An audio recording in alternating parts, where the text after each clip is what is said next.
سندھ کے وزیر ناصر شاہ نے کہا ہے کہ سندھ کا بجٹ کل ہر حال میں پاس ہو جائے گا۔ اپوزیشن کے بھی جو تحفظات ہیں پیش کریں۔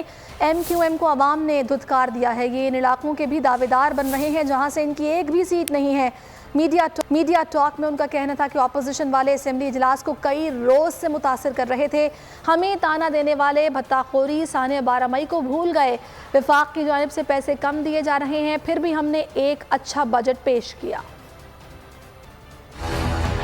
کل بجٹ ہوگا اور جس طرح اسپیکر صاحب نے کہا ہے اور اس کو پاس کرا لیا جائے۔ اپنی اسپیچز کریں اور جو کچھ آپ نے کہنا ہے وہ کہیں۔ دن بڑھائے گئے ہیں اور ڈیبیٹ ہو رہی ہے، اسپیچز ہو رہی ہیں، تو پھر وہ نہیں ہوں گی اور پھر بجٹ پاس کر دیا جائے گا۔ ایم کیو ایم اس طرح کی باتیں کر رہے ہیں اور الزامات لگا رہے ہیں۔ ہم تو چاہتے تھے کہ جو الزام انہوں نے لگائے ہیں فلور آف دا ہاؤس پہ یا آپ دوستوں کے سامنے، وہ سب کو ہم سامنے لائیں، مگر مچ کے آنسو بہائے جاتے ہیں کہ جی کراچی کے ساتھ سوتیلی ماں کا سلوک ہوتا ہے، یہاں تو پیسے نہیں دیے جاتے۔ ان کو لوگوں نے ان کی ان حرکات کی وجہ سے دھتکار دیا۔ یہ ہم پر الزام لگاتے ہیں کہ جی یہ معاشی قتل کرتے ہیں کراچی کے لوگ۔ انہوں نے تو فزیکل قتل کیے ہیں، لوگ بھول گئے ہیں بوری بند لاشیں۔ یہ صرف ڈرامہ کر رہے ہیں۔